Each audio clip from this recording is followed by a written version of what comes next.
on, you guys? It's great to see you here for day number 5 of 21 Days of Credit. I hope you guys have really been enjoying this series, and I hope that it's really been useful for you. I have a lot of great information for you. Today, I would like to highlight one of my closest friends who's actually doing great things for the community, and those people in Toledo, Ohio, as well as Detroit and Wayne County. I'd like to highlight Dr. Victor Coleman Jr. of Flight School and his Flying Financially Free course. And what's so awesome about this is that Vic is actually teaching others all things real estate, all things stock, and of course with our partnership, credit. So if you guys want to learn more about generating wealth or how to create passive income so you guys can have more time freedom to do the things you love, he's definitely your guy. So go ahead and text and opt in so he can share with you all his tips, tricks, and his webinars. 10 tips to maintain a good credit score. Number 1, pay on time. You guys need to make sure you're paying all your bills on time, because as you already know from a previous video, that our payment history actually makes up 35% of our FICO score. Number 2, keep your old credit cards open to maintain longer history. Some of you guys may say, oh, I need to, close a credit card. Don't do that, because the longer your account history, the better your credit is, okay?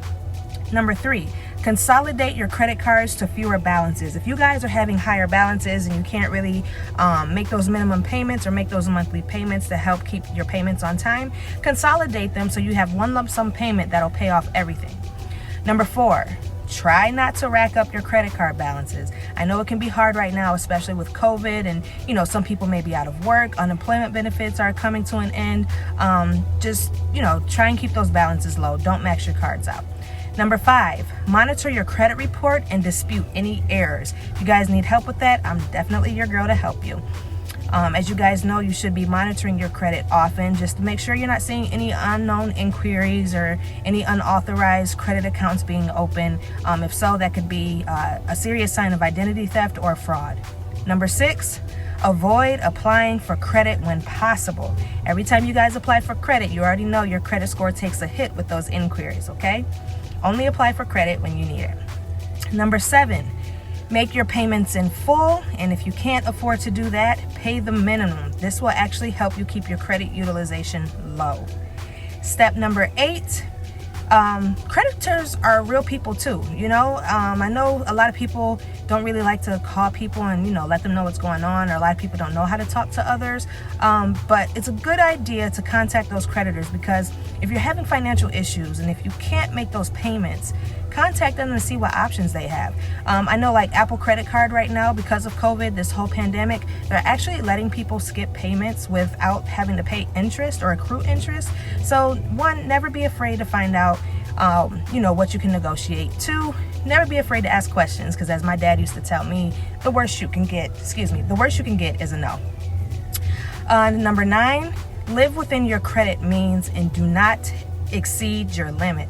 I know so many people, we really need to learn how to be more financially responsible, and we've always been taught to be consumers and to buy, but that's actually not a good idea. We need to know what our means are, and we need to stay within those and not to exceed them, so we don't dig ourselves into a deeper hole. And number 10, you wanna build a snowman? Use the Snowball method to pay off any debt.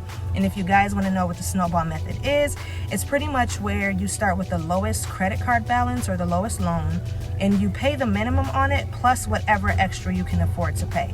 So let's say if we had 2 credit cards, one had a $100 balance, the other one had a $300 balance.